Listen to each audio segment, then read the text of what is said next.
birovni ishini yomonlaganda ismini aytmaslik kerak. Mana shu kollektorda mana to'pli poldiki, bu yoq radiatorniki. Shu ishda yig'ilganda nima kamchiligi bor deb o'ylaysizlar? Kamchiligi emas, endi kamchiliksa hozir hamma boshlab qoladi. Birovni ishini yomonlashni yaxshi ko'rasiz. Birovni ishini yomonlaganda ismini aytmaslik kerak. Yomonlash emas, biza qilganimizda nima yana qo'shimcha narsa qilsa bo'ladi. Uy egasiga foydali bo'lish uchun. Biza mana shunaqa ustalarning tilida aytiladigan mana rakerni Amerikanka deyiladi yoki raker deyishadi. Plastmasdan temirga o'tadiganini biz bunaqasini ishlatmaymiz, chunki bu bitta sezon qishdan keyin sistema o'chirilgandan keyin mana shu joydan suv chakillab qolish ehtimoli baland. Shuning uchun biz temir rakerdan temir rakinga o'tadiganini qilamiz. Paykada har doim zazor qoldiramiz.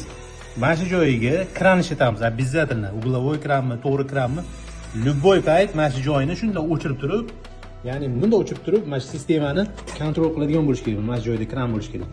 Yana bitta nimasi, qaranglar. To'pli pol bu kommunitniy termostatga moslangan ekan. Shu joydan issiqlik o'sha xonaga borguncha issiqligini yo'qotmaslik uchun izolyatsiyada borish kerak. Обязательно narsalardan bittasi. Endi luchovoy sistemani mana sizga ko'rsataman. Mana shu luchovoy ekan. Mashdan luchovoy kelyapti-da, eng qiziq joyini ko'rsatishga. Radiatorda, lekin PPR da o'tgan. Mana shu joyda mana trubada kelganda, shu joyda plastmas trubaga o'tib ketgan. Bu уже luchovoy emas. Ya'ni yaxlitlik yo'qolgan. Undan keyin shu plastmasga o'tib ketilgan. Buni men logikasini tushuna olmay qoldim. Kollektor zo'r, lekin gap bo'lishi mumkin emas. Ekoterimchilardan tillay ko'rishsa kerak, meni fikrimcha. Mana shunaqa holatda kran esab qoldilar, rakerlar.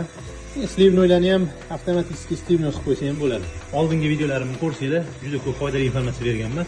Asosiy kelayotgan trubaga ham izolyatsiya kiyg'izilmagan. Ya'ni kotelnidan kollektorga kelguncha issiqlik yo'qolmasligi uchun. Voy, bir dunyo informatsiya berib tashladimi? Sizlardan bor yo'g'ini bitta like-chani urib, kommentariyada tas negativlarni yozib tashlanglar mayli boru. O'zi qachon usta boshqa ustaning ishini zo'r deb aytgan. Ancha kamdan kam u. Sog' bo'linglar. Zo'r bo'lsa biz zo'r deymiz lekin. Foydali bo'lish uchun tanishlik tarqatib qo'yinglar. Bizdan qoladigan shu yaxshilik faqat.